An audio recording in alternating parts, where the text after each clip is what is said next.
안녕하세요. 서울수면의원 하영민 원장입니다. 우리 아이가 코를 곤다면 어떻게 해야 할까요?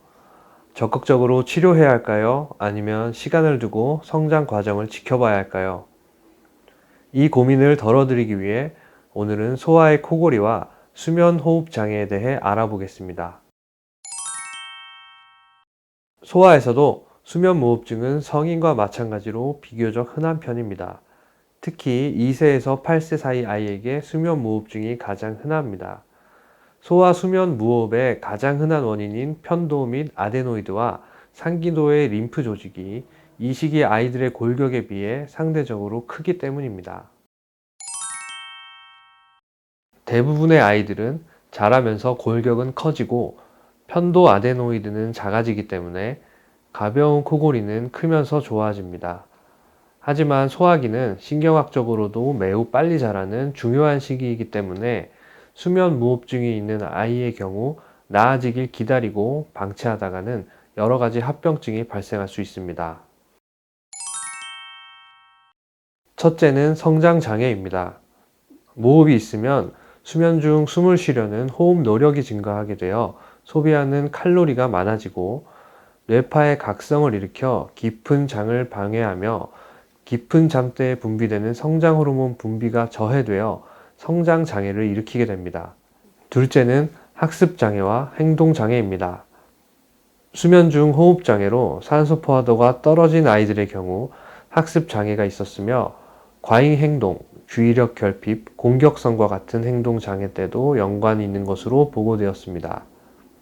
그 외에도 심한 폐쇄성 수면 무호흡증은 폐고혈압, 호흡 관련 심장 질환을 유발할 수 있고 인지 기능의 장애를 초래할 수도 있습니다.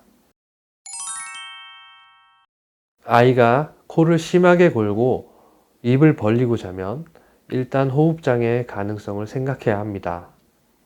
특히 무호흡증이 관찰되면 수면 호흡 장애 가능성이 높습니다. 수면 중 땀을 심하게 흘린다거나 계속 돌면서 자거나 목을 뒤로 젖히고 앉아서 자는 등 특이한 자세로 자는 경우 수면 호흡 장애의 가능성이 있습니다. 또한 6세 이후에도 야뇨증이 있거나 주의력이 부족하고 매우 산만한 아이, 학습 장애나 성장 장애가 있는 아이의 경우에도 한 번쯤 수면 호흡 장애를 의심해 볼 필요가 있습니다.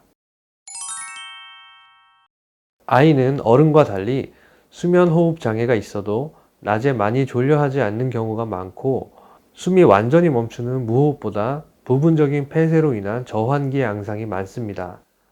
그래서 낮에 활발하고 잘 때 무호흡이 보이지 않는다고 하여 호흡 장애가 없다고 할 수는 없습니다. 또한 아이의 호흡 장애는 꿈수면이라고 하는 렘 수면 때 많이 나타나게 되는데 렘 수면은 수면 후반부, 주로 새벽에 많이 나타나므로 부모님들이 발견하기 어려운 경우도 많습니다. 이런 이유들로 수면 호흡 장애가 의심이 되면 객관적인 평가를 위해 수면 다원 검사를 시행해야 합니다. 결론적으로 말씀드리면 소아의 수면 무호흡증은 의심되는 경우 나아지길 기다리지 말고 수면 다원 검사를 통해 조기에 적극적으로 발견하고 치료할 필요가 있습니다. 당신의 꿀잠을 응원합니다. 감사합니다.